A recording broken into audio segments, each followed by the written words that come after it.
Bonjour à toutes et bonjour à tous, ici ECNS, bienvenue dans cette Fast Review numéro 8. Fast Review aujourd'hui consacrée à Krishna de Chrysaor en version EX, édité par la marque G-Model, marque non officielle, marque éditant de la contrefaçon, une figurine sortie en janvier 2021 et sortie à un tarif moyen de 60 €.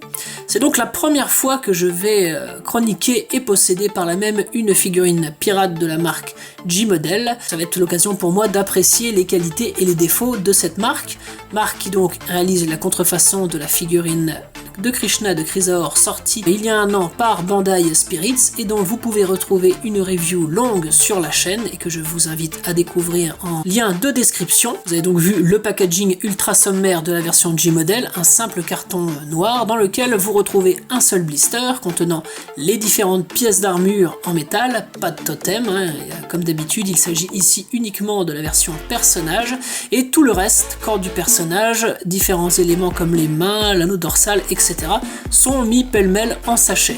Voilà, donc un rendu vraiment très cheap, qui ne met pas du tout en valeur la figurine. On est là pour faire des économies et cela se voit franchement. Espérons donc que les pièces ne soient pas trop abîmées. C'est ce que nous découvrons ici. Donc on se retrouve avec ces couleurs qui paraissent de prime abord fidèles à celles du Marina tel qu'édité par Bandai, mais le orangé est quand même moins flashy. C'est ce qui peut frapper de prime abord. On retrouve ici les différents éléments. Donc tout ce qu'on avait avec la Bandai est présent, sauf tout ce qui concerne le totem, mais on a quand même droit à l'anneau dorsal que l'on peut mettre sur le personnage pour lui donner la configuration manga. On retrouve les mêmes nombres de visages, 3 visages supplémentaires en plus du visage unique. On a par contre un petit bonus, c'est cette main doigt tendu qui n'existe pas sur la version Bandai et que G-Model nous donne. Voici maintenant la comparaison, donc à gauche les visages Bandai, à droite les visages G-Model. Vous voyez que au niveau de l'expression, et c'est ce qu'on va retrouver tout le temps, ils se ressemblent beaucoup, c'est très bien imité.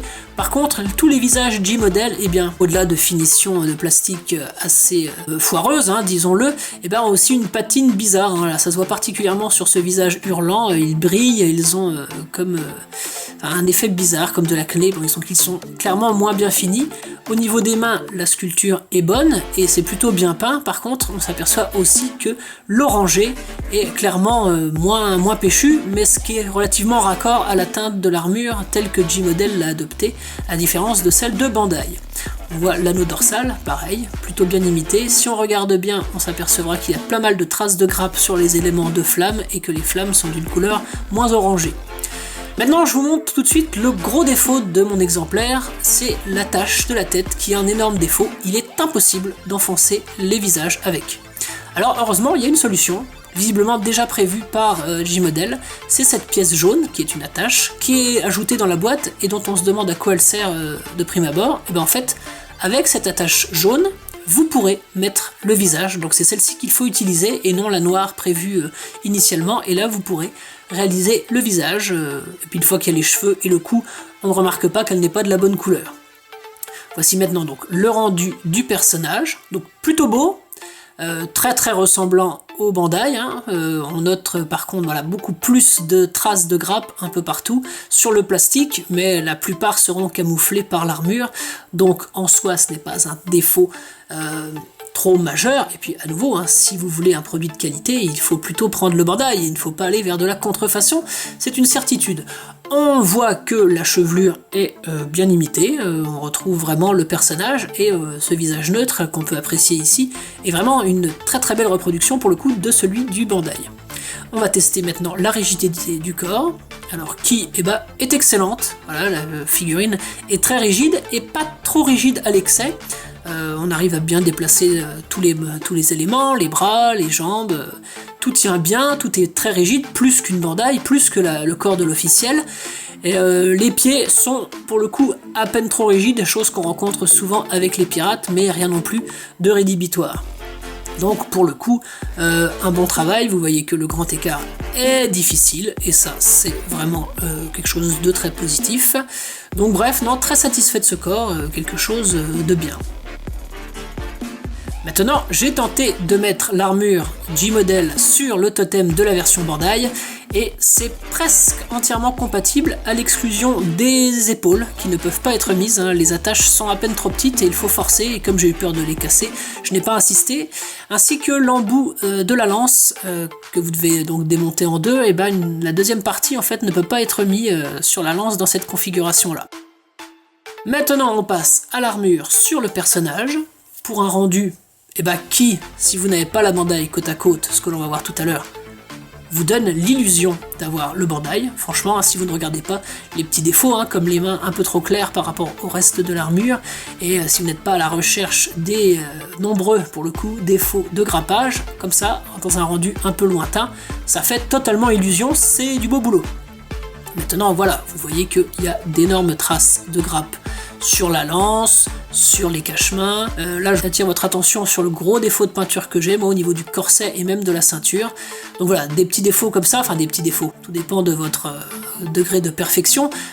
Des défauts comme ça, vous en avez vraiment un peu partout sur la figurine. Voilà, c'est le défaut principal en fait que vous allez retrouver, c'est ce manque de finition, c'est de la contrefaçon, ce n'est pas aussi finement travaillé qu'une figurine officielle réalisée par Bandai. Mais si on fait abstraction de ça, c'est plutôt joli et tout aussi agréable à mettre en pose que la Bandai, voire même à peine plus, car plus rigide. La figurine a au moins l'avantage de ne pas avoir le syndrome du grand écart qui devenait assez rapidement facile avec la version officielle. Ici, c'est encore mieux. Par contre, la lance, la différence de la version officielle, tient moins bien dans les mains ouvertes, donc vous pouvez la glisser facilement, mais il y a un petit jeu, et vous voyez sur cette pose, le lance tendu, ça sera encore plus flagrant avec la seconde pose que j'ai faite, encore plus dynamique que celle-ci. La lance, il y a un petit jeu, donc en fait quand vous voulez lui faire tenir la lance d'une main, vous ne pouvez pas parce que la lance glisse, alors que sur la Bandai, la lance reste bien coincée dans la main. Voilà la différence, mais vous pouvez vous apercevoir quand même que le rendu est très bon, et moi c'est ce que j'attendais. Une autre pose, un peu plus dynamique, encore plus dynamique, là on voit la lance qui est du jeu dans cette configuration là, mais bon, ça se voit parce que la figurine vibre à cause du plateau tournant, mais en position statique, on ne remarque pas ce léger défaut. Donc moi j'ai pris cette figurine, évidemment c'est pour faire un doublon, pour créer une expo spéciale avec ce Chrysaor, puisque comme je vous l'ai dit, j'avais déjà la version officielle. Ici, on passe donc à la comparaison avec le Bandai à gauche, le G-Model à droite, mis dans la même pose mais en façon miroir. Alors ce qu'on peut voir, c'est que la teinte de l'orangé est beaucoup plus péchue sur le Bandai. Alors elle est beaucoup plus en vrai que ce que vous verrez à l'écran, car le choix de ma lumière artificielle et la colorimétrie de la vidéo cassent un peu la différence, mais vous pouvez quand même l'apercevoir. Le jaune, lui, pour le coup, est quand même relativement similaire. On s'aperçoit aussi que le visage du G-Model la même expression, mais les yeux à peine plus écartés, ce qui fait une légère différence. Quand on s'approche de très près, on voit quand même une patine de moins bonne qualité. Vous voyez la différence de teinte au niveau des mains, mais par contre les doigts sont très bien peints. Par contre, voilà, au niveau du rendu du dos, là, on voit le côté vraiment mal fini de la G-Model, avec cette arrière de tête qui est vraiment dégueulasse. Mais bon, personne n'expose ses figurines de dos. Les voilà donc toutes les deux en train de tourner, je vous laisse retrouver qui est qui. Bon, ça se voit quand même quand on a les deux, mais vous pouvez aussi voir le verre à moitié plein et vous dire que quand même, pour 60 €, on a quelque chose qui est très très très proche du Bandai. Bandai que vous trouvez aujourd'hui très très difficilement en dessous de 150 € quand vous pouvez le trouver, parce que c'est une figurine officielle qui est rare. Et c'est avant toute chose l'intérêt de cette version de contrefaçon. Voilà, maintenant je vous montre pourquoi moi j'ai voulu rajouter, doubler en fait ma figurine de Krishna de Chrysaor. Et bien c'était pour faire une expo spéciale, puisque mon Chrysaor Bandai, lui, il est dans ma vitrine. Celui-ci va aller avec mes autres doublons. Voilà, je voulais reproduire sur ce magnifique diorama Poséidon réalisé par l'ami Nikidel, je voulais retranscrire le combat Shiryu-Krishna et la transmission d'Excalibur qui permet de briser la lance d'or. C'est ça que je voulais faire et je suis bien content de pouvoir le faire à moindre coût. Au chapitre des points forts, donc, cette figurine G-Model permet d'obtenir pour un coût modéré une figurine qui est soumise à forte spéculation en version officielle. On a un rendu qui émule quand même très correctement la figurine originale, et du coup on a une figurine qui est très belle. Et on a un petit bonus, une main doigt tendu rajoutée par rapport à l'officiel et qui donne la possibilité de nouvelles configurations, toujours agréable. Au niveau des points faibles, ça reste un produit de contrefaçon qui reste cher comparativement à sa qualité. Les finitions sont très moyennes, beaucoup de traces de grappe sur les pièces plastiques, les visages avec une patine assez terne. L'orangé de la peinture est nettement moins vif que celui de l'officiel. Et enfin, défaut qui se surmonte mais qui est quand même présent, l'attache originale de la tête est mal calibrée et rend les visages impossibles à mettre. En résumé, on a là une contrefaçon qui fera tout à fait illusion, à condition de ne pas être trop exigeant et regardant sur les finitions. Cette fast review est maintenant terminée, j'espère qu'elle vous a plu, j'espère que si c'est le cas, vous n'hésiterez pas à la commenter et à la partager. Je vous dis à très bientôt pour une prochaine vidéo, collectionnez bien, salut à vous!